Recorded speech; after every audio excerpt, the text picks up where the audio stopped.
नमस्कार साथियों, आज हम जीत आपकी किताब के 5वें अध्याय, जिसका शीर्षक है आपसे मेलजोल, से जुड़ी 3 ऐसी कहानियाँ लेकर आए हैं जो सिर्फ सुनने की चीज़ नहीं है बल्कि जीवन जीने की दिशा दिखाने वाली रोशनी है।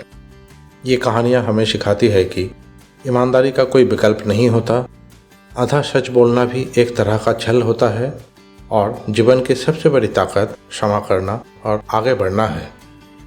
और हाँ, इन कहानियों में किताब से कुछ बातें तो ली गई है, लेकिन कुछ हिस्से मैंने खुद जोड़े हैं ताकि आप इसे और बेहतर समझ सके और इससे कुछ महसूस कर सके।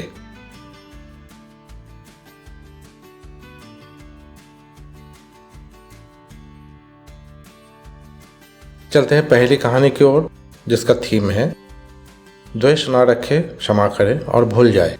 अगर हम किसी के खिलाफ द्वेष पालते हैं तो वो हमारे मन का बोझ बन जाता है। कहानी का शीर्षक है 25 साल पुरानी चुप्पी और एक क्षमा का पल।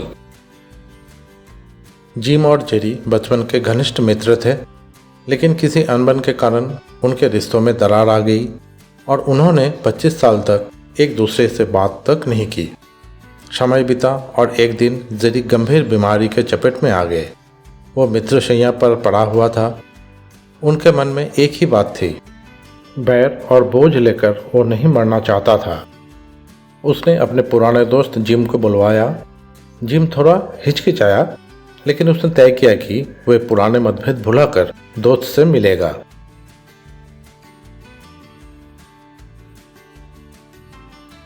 अस्पताल में जब दोनों मिले तो भावनाएं उमड़ पड़ी।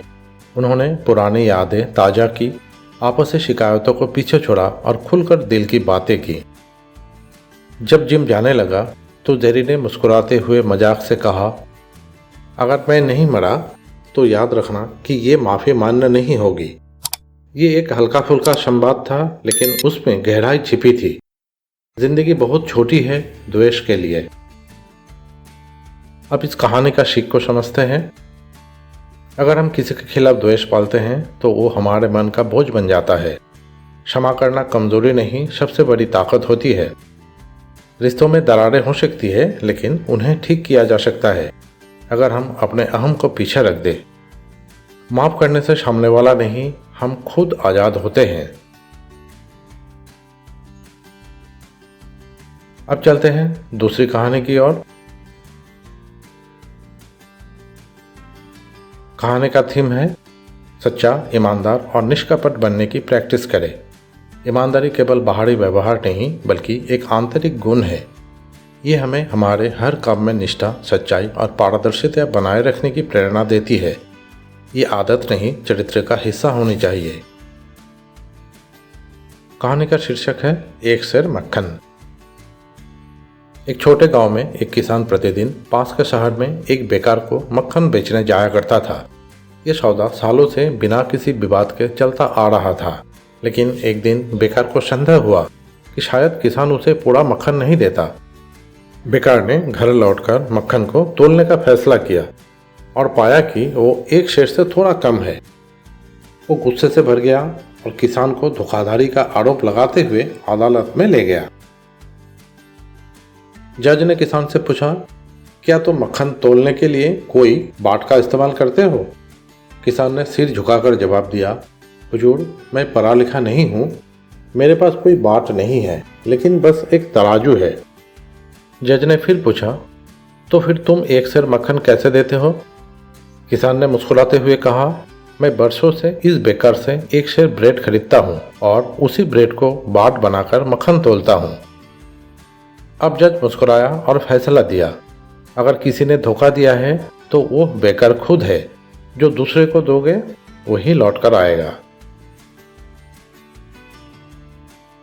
अब इस कहानी का सीख को समझते हैं।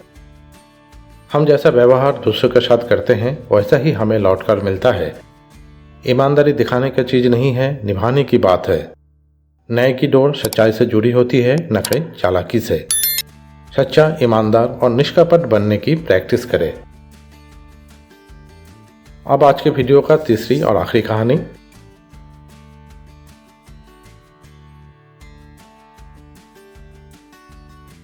इस कहानी का थीम आधे अधूरे और घुमा फिराकर पेश किए गए सच से बचे। सच को अधूरा या तोड़ मरोड़ कर पेश करना भी उतना ही खतरनाक होता है जितना कि झूठ बोलना। जब कोई बात पूरी नहीं कही जाती तो उसका असर अक्सर गलत और भ्रामक हो सकता है। कहानी का शीर्षक नाविक और कैप्टन। एक नौजवान नाविक पिछले 3 वर्षों से एक जहाज पर ईमानदारी से काम कर रहा था। उसका रिकॉर्ड एकदम साफ था, लेकिन एक रात पहली बार वो नशे में पाया गया।